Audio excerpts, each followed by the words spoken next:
In HTML, we can also create something called a label. So a label is basically the thing where you can say what it is, some text field where it basically says what you're gonna enter. So we can say, for example, say label for, and then we can give it an ID, and these two have to be the same thing.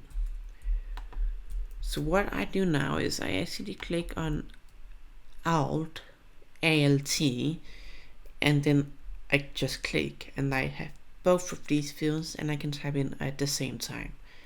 That's possible if you use Visual Studio Code. If you use another editor, you might not be able to, and then you would have to type in more than one time. So what we can call this is we can call it name. To exit this possibility, we can go and click here. Now you only type one field at a time. Then we can say full name, and we can even put a star here, as you see here. Okay, great. So now if you click here, it will select the field, but in the case that we actually remove the for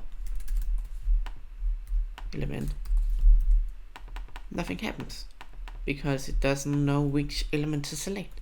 So we simply need to tell it that we want to select this one with an ID name, which is unique. ID is unique, is only a one-time use, and then we select this one.